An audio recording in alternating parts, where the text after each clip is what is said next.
Hi, I'm David with EV World News. We talk about electric vehicles, green energy, and the stock markets. And I'm back today on a Wednesday of all days with our founder and chief editor, Bill Moore. How's it going, Bill? Going well. I apologize for not being here yesterday, but I had a luncheon that I wanted to attend to start making some contacts within the local business and ag community. So that was my first effort at that. So Nice. I'll keep you informed if it goes anywhere. Let's put it that way.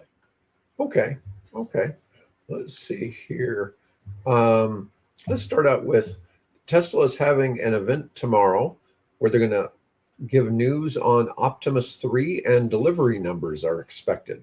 The reveal robot Optimus 3, the next generation humanoid robot, in late July or early August, which could provide significant stock momentum.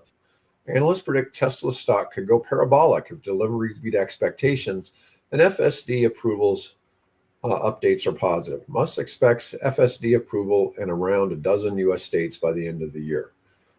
Nothing really earth-shattering there. Now, last week we were reporting on Elon Musk becoming the first trillionaire, then losing his status. So I thought I would show something today. Now, SpaceX stock has been bouncing up and down. The thing is, I've seen these things about all these shareholders losing their shirts on SpaceX, but the stock went live at 135 and it's trading at 160. So I mean, it's not. So it went up, but if you bought it at the over 200 mark, then you lost money. Yeah, but I just thought that was kind of interesting. This is the Forbes real time, and it's not moving around. So as of this morning, based on since the prior stock trading day, Elon Musk is only worth $995 billion. He's down 50, almost 50 Should we take up a donation for him? Yes. A GoFundMe page for Elon. Yeah. Well, I thought this was kind of interesting because I really had no idea who the top five were. I assumed that Larry Ellison would be a top five, but no Larry Ellison. Larry Page from Google, number 2, Sergey Brin from Google, number 3, Jeff Bezos from Amazon, number 4, and Michael Dell at number 5, which I always find him surprising. He's really, he's been a billionaire for a long time, but Dell has really surged a lot with AI. They're really supplying a lot of servers and things like that. They've been a big deal with that. I had something. Oh, here it is. Biggest gainers, biggest losers in wealth. And this is really, I think, just the past day. Obviously, Musk was the top one, but it's like, here's the Walton family: Rob Walton, Jim Walton, Alice Walton. Well, Alice Walton is also the wealthiest woman in the world. And I don't know who Chen Tianchi is, but he's not had a good day either. But biggest gainers, Zuckerberg. I don't know who Thomas Peterfly is. I know who Jeff Bezos is, but it's interesting to just kind of see some of this. Steve Ballmer used to be the number 2 guy at Microsoft. Right. Yeah. And anyways, I thought this was just kind of interesting stuff. Well, Zuckerberg just dwarfs all the others. What happened there? Is that dollar volume or percentage? It was percentage, but he's up 18 billion. Well, actually, it's dollar volume. Dollar volume was number 1. Yeah, for everybody, it was biggest dollar volume gains. Not so much. The biggest changes I see is 9% to the positive, or about 6% to the negative. But what's interesting is the top 5. It also gives like top 5 for the U.S., but it's the same people. It's still the same top 5. Yeah. If we switch over to women, it's not all Americans. It's Alice Walton, who's an American, but then the lady from L'Oreal, the Koch family, and I don't know these others, but there are other countries. So only 2 are in the United States when we get to the women. But youngest was quite interesting. I thought so. These are all 20, 20, 21, 22, 22. But of course, these people all inherited money. Yeah, it had to be. Yeah, you're not going to earn that kind of money. Yeah, but I thought that was just kind of interesting to share because obviously Musk is, his wealth is now tied to Tesla and SpaceX. It's going to be bouncing like a ping pong ball. It's not like he really worries about it. It's not like if he lost $50 billion yesterday, it's not like he's worried about it. He has a 400 square foot house or mini home that he lives in apparently in Texas, and supposedly has periodically shown up on his friend's doorstep, wanting to use their bed or their sofa, Yeah, go figure. I go figure. Yeah, I get that the ultimate in frugality. Well, he's a minimalist. Yeah, or he's a minimalist. Yeah. Yeah, he just doesn't care to own a whole lot of things. Yeah, which is really quite fascinating for somebody who's truly wealthy. Because everybody always perceives that they have, the nicest of everything, and Musk doesn't care. He doesn't care about money. Where is his 700-foot long yacht? He doesn't need one. He's got Starship. Well, what about his, personal Boeing 747? Yeah. Come on. Yeah, he doesn't care about that stuff. Yeah, he thinks it's a waste. That I admire. Okay. Yeah. Yeah, he's not really trying to. He doesn't have to impress people. I mean, his achievements really kind of speak for themselves. And I always laugh when people try to say, "Oh, he's the dumbest billionaire I've ever met." It's like, no, really? I would disagree with that. I don't know too many. Lucky. He's smart and he's lucky. Well, there's no question that luck plays a certain part of it. I mean, you have to come up with a unique idea, and you have to have the right timing. And there's so many things that are important to make something successful. I mean, I see great ideas all the time, but it's a matter of. Yeah, I share them with you on a regular basis, right? Mm-hmm. Yeah, I mean, there's no shortage of great ideas. It's a matter of what somebody can actually do with those great ideas. Yeah. All right. Here's our first quandary of the day. Rivian's R2 production strategy, consolidating the scale. Rivian is overcoming its own internal range anxiety, its financial runway concerns, by canceling the costly Georgia plant expansion and consolidating R2 midsize EV assembly in an upgraded Normal, Illinois factory. Yeah. Cost reduction strategy includes structural gigacastings, simplified computing architecture, and strategic partnership with Volkswagen to achieve true manufacturing scale. They're expected to launch the spring of 26. The R2 starts at approximately $58,000, directly competing with Lucid's midsize vehicle of $50,000.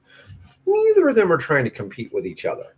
I always find it interesting when news is trying to pit Rivian versus Lucid. They're two different kinds of vehicles. Now, when Lucid comes out with their, off-road sort of SUV kind of thing, then but right, and I think they have some kind of an SUV in the works, don't they? Besides the Gravity, there's the Air, the Gravity, and I think there's a third one now that they're working on.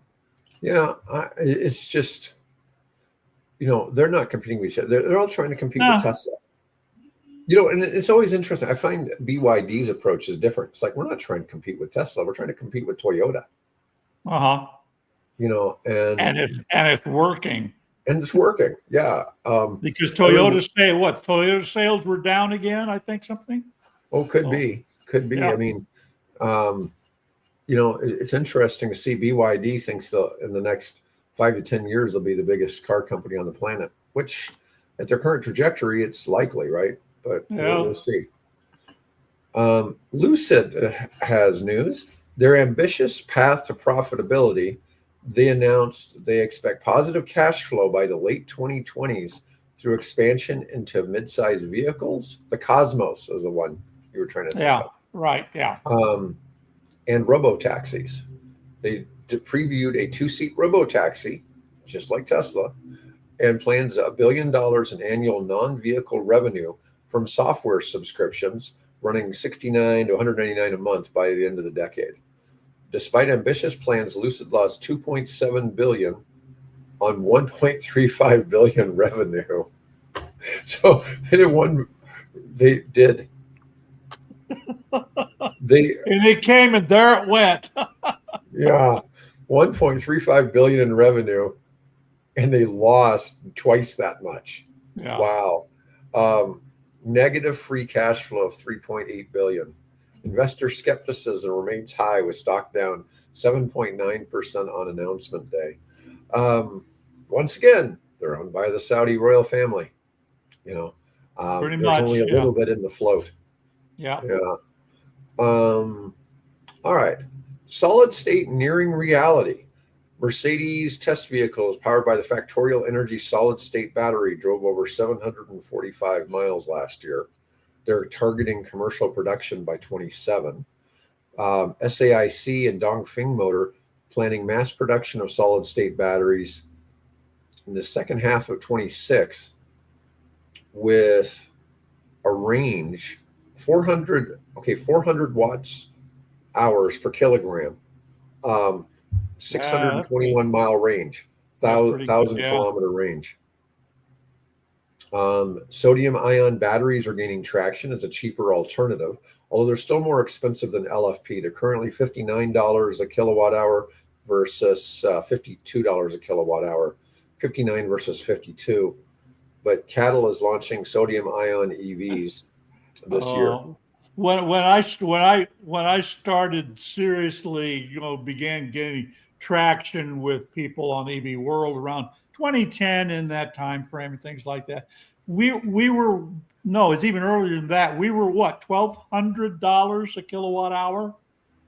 $1,200. Now we're in approaching just above $50 a kilowatt hour. Wow. Yeah.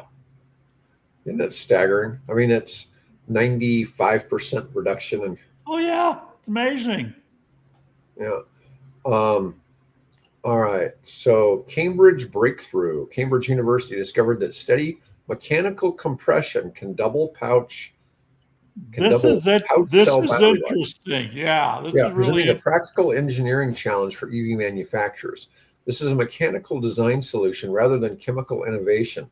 Requires integration of constant pressure systems into battery pack architecture. So a friend of mine designed a cooling system that didn't use Freon, and I forget what the ingredients were. I mean, I looked at the thing, and he said that people had tried what he figured out, but it was also a situation where people were trying to solve the carbon footprint of like cooling. Because air conditioning has a really bad carbon footprint, right? Yeah. And he'd come up with a zero carbon footprint technology, but people who had tried to do things had relied on chemistry. And he said it was something similar to this. It was a mechanical compression and surface area that affected it. Now, this only works with the pouch cells. This does not work with the cylindrical cells. But what they found is if you take and what they're suggesting, there's a way, it has to be done, it's a mechanical thing. Now, when mechanical, it said, well, you could have some kind of springs or something. But this is based on the fact that lithium cells, as they charge and discharge, there's always a little bit of expansion and contraction. And as that expansion and contraction happens over multiple cycles, the interior of the cell begins to break down. So what they found was if you take and keep that pressure constant at 12.5 bar or something like that, I was very precise. So if you can find a way to create a pressurized bubble around that cell, so that cell does not or move far less, you can go from 1.5 to double the life expectancy of that cell with minimal what's the word I'm looking for? Minimal, mechanical overhead or minimal cost overhead. I asked you specifically, well, what are the vampire loads or whatever on that? Do you have to have some kind of pressure, some kind of a pump, doing that? No, you just build basically a balloon around it that's very tight. You keep that pressure on it, and you can double the lifespan of that cell, which I think will be interesting. Now, can it be scaled off of the lab bench, at Cambridge University, or can it, we don't know. We still have to find out. But that's an interesting development. Well, I don't actually have the SAF article on the list today, but this is one of the challenges with something like making, you were talking about people always question the scalability of sustainable aviation fuel, right? But the truth is, you were talking about this guy who was talking about mainly using used cooking oil, but that is a way, but there's other ways. At the moment, it is the primary way. Over 90% of all the SAF fuel is coming out of used cooking oil at the moment. And there's only so many restaurants that you can pull the oil from, and we're up in the somewhere. I think I read 300 million gallons, which is huge amount. But the airline industry uses hundreds of billions of gallons a year. Yeah, well, in the late 30s and early 1940s, Fischer and Tropsch in Germany figured out how to make aviation fuel out of wood chips and other synthetic means. Exactly. And that's how. So some of the projects I'm working on, we've looked at SAF as a possible output, but we're probably going to do renewable diesel just because there's more of a easy market for it. Well, and here's news as of actually Friday. The original Inflation Reduction Act was specifically focused on making renewable jet fuel. And then when the current administration came in, that got expanded so that it now applies to basically any bio-based transportation fuel. So if you're talking biodiesel, the biodiesel could potentially, depending on its carbon intensity, could qualify for the 45Z status. And there's a California low carbon fuel standard and so on. So you can go that particular route, and it does apply to diesel fuels now. Right. If you want to sell it to trucking companies to drop into their process, or sell it to farmers to power their tractors, that now qualifies under the current revised version of the IRS code. Yeah, and Owen, you're right, and there's a lot of moves to try to turn wastewater into how do you get biogas out of some of that. But the thing is, in the diesel space, so you have biodiesel and renewable diesel, and they're not a whole lot different, but it's significant different process in the value to the trucking companies, and the process is slightly different. But anyways, so there are obviously other things there. But we might just, so people aren't. So renewable diesel is basically, as I understand it, that can be derived from several different. For example, you can take cow manure and convert it. The biodiesel generally is something that's based on like a soybean or a rapeseed oil, that kind of thing, that can then be made into that fuel. So, but what the government's looking for is, let's figure out a way to makes much more sense, and it makes greater credit than taking a food stock that is converted to biodiesel. It's much more sense to take the waste material, cow manure, biogas off of a sewage treatment plant, those kinds of things, and converting that then into the fuel, because now you're taking a waste product that is also can be a contaminant, and now you're making that usable as a transportation fuel that can replace or reduce the amount of fossil fuels or biofuels that we would want to make out of corn oil or whatever.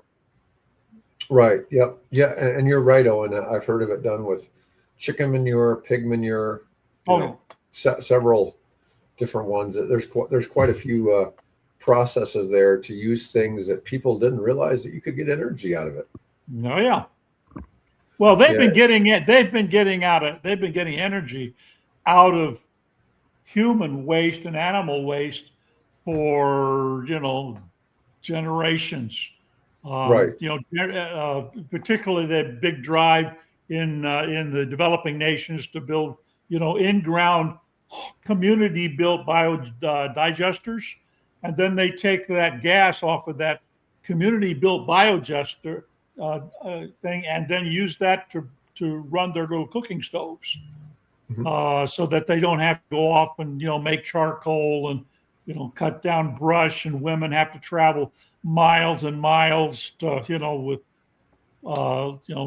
huge bundles of wood chips or things on their back or on their head. So I got something interesting here. Nuclear energy renaissance. Q2 2026 developments. The Department of Energy awarded $2.7 billion to boost domestic uranium enrichment capabilities, but multiple states, and this one's kind of interesting. New Hampshire recently passed 2 nuclear bills. West Memphis, Arkansas mayor supports nuclear for $45 billion business growth. West Memphis, Arkansas is like one of the most violent cities in the United States. And I just they could use anything over there in that place. It is a really cheap place to buy gas if you're traveling. You don't want to go into Tennessee. People actually kind of try to skip Tennessee and go over to Arkansas because Arkansas fuel taxes are lower. Right. And so, I used to do that when I lived back east. I'd come visit my parents here in Omaha. I would wait till I got over into Iowa before I refueled because it was always cheaper over in Iowa than it was here. And the funny thing is, in Missouri, Harrison, Missouri, typically has the cheapest gas in Missouri.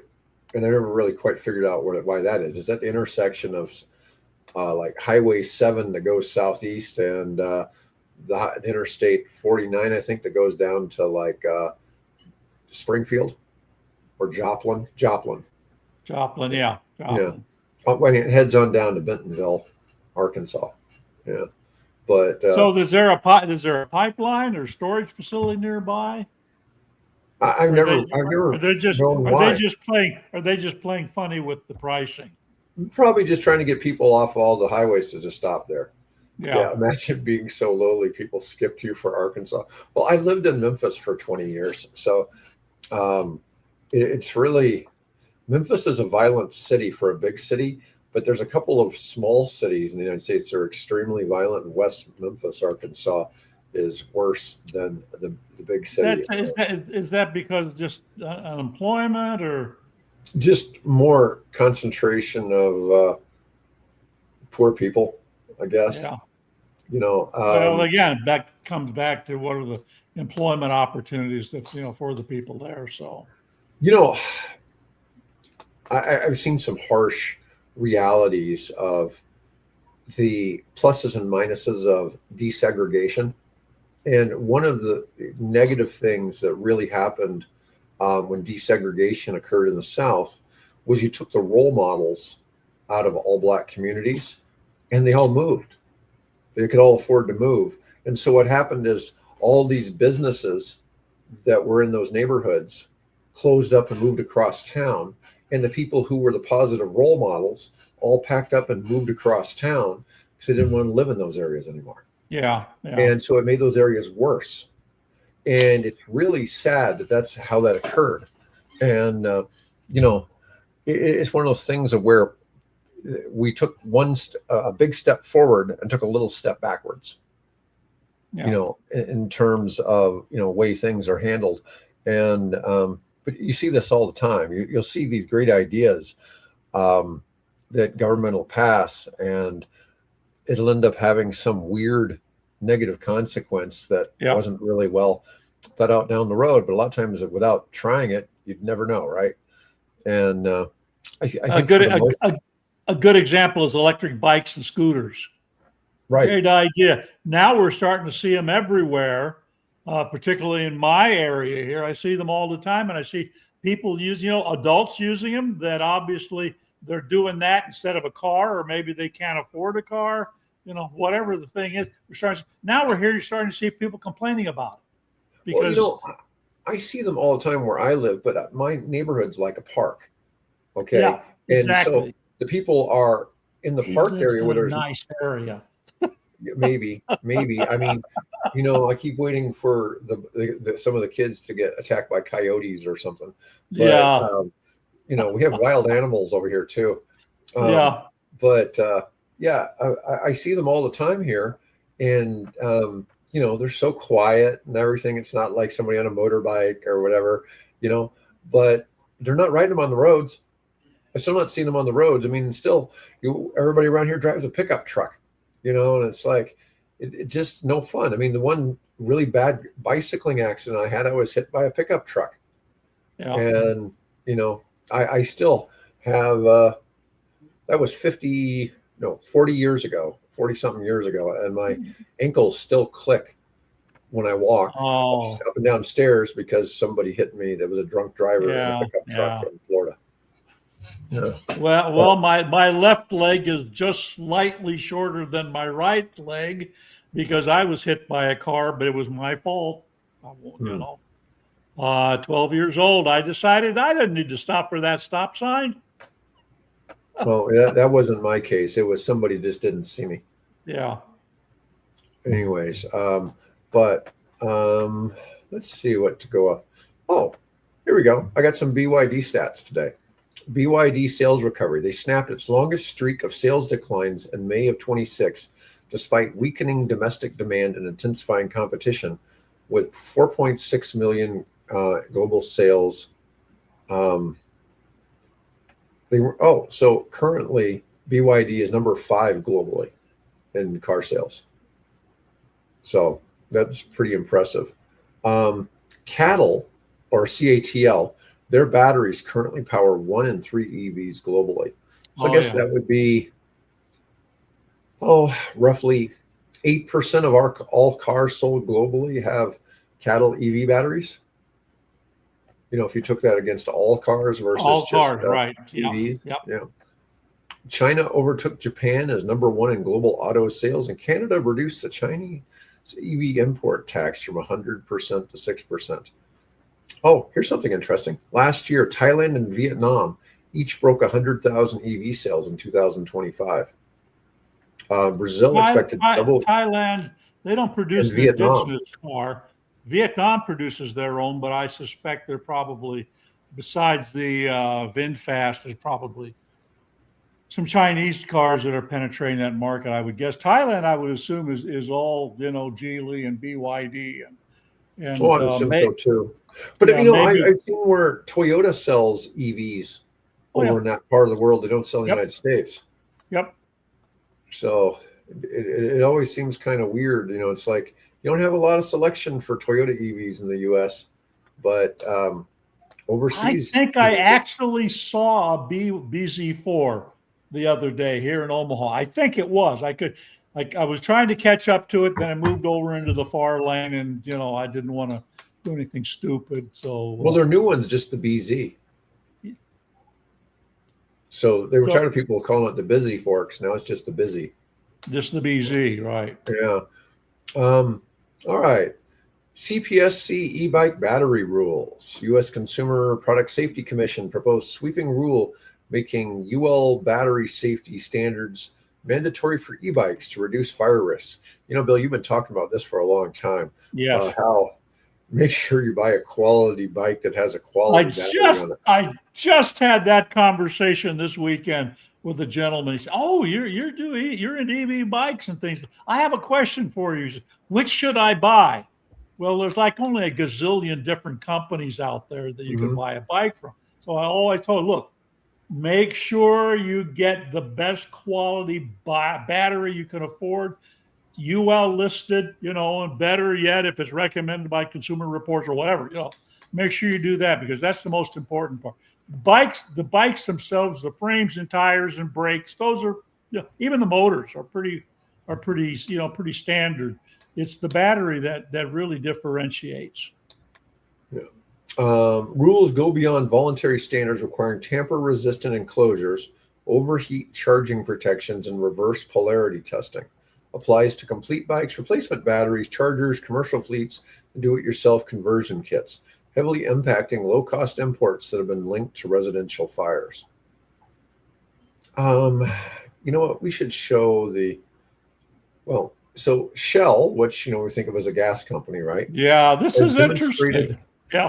they're demonstrating immersion battery cooling technology in a concept EV, achieving 50% reduction in life cycle emissions through smaller batteries, faster charging, and efficiency first design with lightweight body and aerodynamics. So is it cooling the battery so it'll charge faster?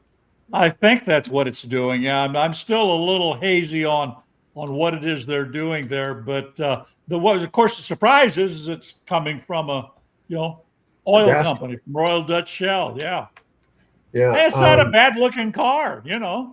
Yeah, I'm wondering who actually makes that car. Oh, they could, you could go to Magna or there are any number of contractors out there that you can give them a blueprint and they'll take and whip you out in a car in 6 months or less. Yeah. And nothing says that car actually works. We understand that, right? Right. It's one thing to build a nice, pretty shell. And, ooh, isn't that cool? It's another thing to actually have the system on board to make it work. So when they run that thing around the Nürburgring ring in Germany, I'll get interested, really excited. But hey, Shell, all right, guys. Yeah. It probably has no motor, no battery in it, so you can push it around real easily. Exactly.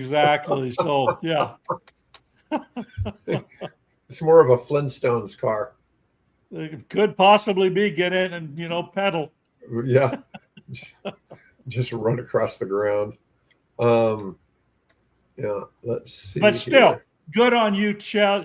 You're doing something positive there. We're if you can get that system to where combine that with the other technology we're just talking about, where you pressurize the batteries and then you have that cooling system in there. Wow, what's that do? Now you got 4 times the life of the battery. Mm-hmm.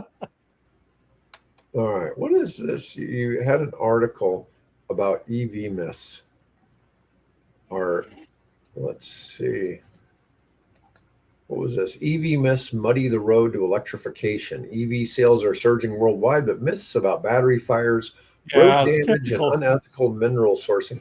Bill, we haven't had an article about an EV fire in like a year. We used to have, we've been doing this show together for 3 years now. And this month, in 9 days, will have been 3 years. Okay. And really? The first wow. 2 years, we had stuff about EV fires all the time. Right. I haven't heard anything about an EV fire, maybe a battery plant being on fire or something like that. But, we had this situation with a couple of ships. You see a lot. I've seen a lot more regarding fires of, in Chinese EVs than I've seen on US. Of late, the problem, of course, has been, the cars zooming off on their own and crashing into houses and killing 76-year-old, women standing in their living room kinds of things. So, but that being said, my wife and I watched a really an uplifting movie called, let's see, what is it? Song Sung Blue. And it's about this couple that are musical impersonators, where you get off and he becomes, I think he's Neil Diamond and she plays Betsy Klein or, something like that. And they form this little group together and She's out trying to plant these roses in front of her house. They have gotten married. He has kids. She has kids. They've gotten married. Their career is growing, and she's planting roses in the front of the house. Some guy driving a car goes off the road and runs into her, and she ends up losing one of her legs. And of course, there's all the trauma with that, and the problems with the. I don't want to give away the thing. Bill, be quiet. But anyway, goes. But there are two cases, whether it's true or not, I don't know, supposedly based on a true story. Twice, guys drove off the road and hit her house. First time they hit her, second time, and this is probably for dramatic effect, she was in the same spot. She moved out of the way, and just as she moved out of the way, the car hit her house again. So it's not just Toyotas or not just Teslas that run off the road and hit people. Other cars do too. For some reason, my parents, when I was a kid, we lived in northern Florida, would like to go up to like Montgomery, Alabama, or some other places to go shopping. And we would, I remember on the way back, there was always this one curve, and there was a house right in the curve. And they had to put extra barriers and everything because apparently the house had been hit a few times by people just gone right on through and didn't turn. We've had a couple of those happen here in the last couple of months here in Omaha, where guys went off the road and smashed into people. I don't think anyone was hurt, fortunately, but they did a heck of a lot of damage to the house. Yeah.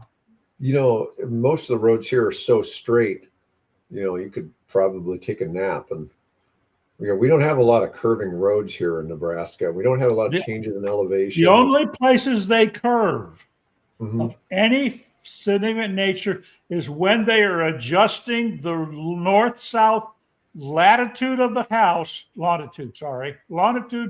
highway. So because the earth is curved, right? Despite what a friend of mine thinks. But anyway, the earth curves. So because it curves, when you're drawing a highway on a north-south circuit, you have to periodically adjust that direction. So there's a curve, an S curve, to account for the change in the curvature of the earth. So as you're driving here in Nebraska and you're going north and south, you will quite often have to do a curve either to the left or to the right, and that's just simply to keep the road within the presumed latitude or longitude that the road is at. So that's a little diversion. Sorry. Okay. Hey, can I talk about one thing before we get off the air? Yeah. This I found. Do you know what a linear generator is? I saw the site, but I'm not familiar with the concept. Okay, well, you're into sort of looking at different kinds of off-grid generators and AI powers. So there is this technology, apparently it's been around for a while, called a linear generator. And what it does is it's basically two pistons, right, that expand and contract and expand and contract. And as they move, there's the diagram. As that piston moves, there's a coil system. Instead of spinning like you would have in a regular electric motor or generator, they move back and forth, and that move back and forth actually generates power. What sets this apart is it doesn't burn the fuel. There's no ignition. What happens is the fuel that they use, which is typically a gaseous fuel like propane, renewable biogas, things like that, has this property that when it's injected into a system like this, it expands. And as it expands, that drives that piston. And then at the end on the right-hand side of that diagram, it says exhaust, which I don't think is exactly correct in this diagram. But anyway, there is a air spring. I don't understand it, but apparently there's a way that you're compressing that, and then that air spring pushes it back. So this thing operates at a temperature, instead of several thousand degrees like a diesel engine, it operates at 600 to 700 degrees. Just by simply that gas expanding. So it's fascinating, and they're looking at the what's his name, Vin Khosla is the guy that, and apparently Gates is also invested in this, and they're looking at this as a way to take and provide the supplemental power that your AI data centers could use instead of having to wait on gas turbines and all those issues. So it has very low emissions, low noise, and it looks like a promising technology. Yeah, it's certainly something worth trying to understand. Yeah, exactly. A little bit better. Yep.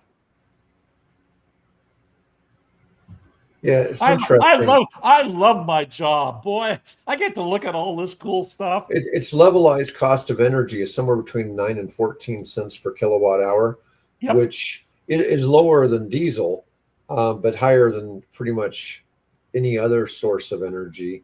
But even when I look at SMR nuclear is in that 7 to 9 cent range. So that's, it's funny. The advantage that a lot of people don't, when people think about nuclear being everything and end all be all, they forget about transmission costs. Yeah. Right. And they don't understand that. But when we start talking about an SMR nuclear reactor, the idea is to skip transmission costs and put it right beside where the energy is going to be used. Right there, right. There, we're servicing one major client and not servicing you could service a community, but in the community, you're still going to lose energy as heat as it's transmitted around the community, right? Yeah. Just not a lot if it's close enough. But anyways, yeah, that's interesting. Yeah, I would check it out. It looks like it's a promising way to provide interim power, when you need it, and avoid all those transmission issues. And of course, they're probably, there is much opposition now developing to data centers as there has been historically to wind turbines and to solar arrays. So, this is a much smaller scale. And you could probably, maybe contract with local farmers to provide you with the biogas to make the thing run. Well, you got two issues though when you put it in a data center. Well, maybe three. So one, you have to have energy. Two, you have to have water to cool it off. Yep. And the third is it makes a lot of noise. Okay, so you have to address all three of those in a way that's satisfactory to the community, right? Yep. And in my mind, I would think that the water they use would be gray water. Okay. But yep. I don't know exactly how you work that so that you get gray water sent to the data center. I'm sure that's what the concept is. I'm sure they're not just taking. Well, you take the gray water and you take and convert that into some type of, into a biogas. And then you can pump that biogas to the facility. Ironic. Go ahead. Well, I'm just saying, I'm just thinking of when you're using water for cooling, there's got to be other options than just using your community's water supply. Right. Exactly. Well, I see I see you're using the wastewater also for cooling. So, yeah. Interesting. I mean, that would be my thought, but that's not what we do here. I'm pretty sure that's not what we do here in Nebraska. No, we're steadily draining the aquifer is what we're doing here in Nebraska. So but lots of states are passing laws that you have to bring your own power now. So if you're going to have a data center, you're going to have to create your own electrical generation to do that. And but then you're also, it's like I was telling you, that one data center that's going in Virginia is expected to increase the carbon footprint of the grid in Virginia by 35%. Because they've got, of course, a lot of that I'm sure is probably coal generated. They don't have a lot. I mean, I've lived there. They don't have a lot in the way of hydro.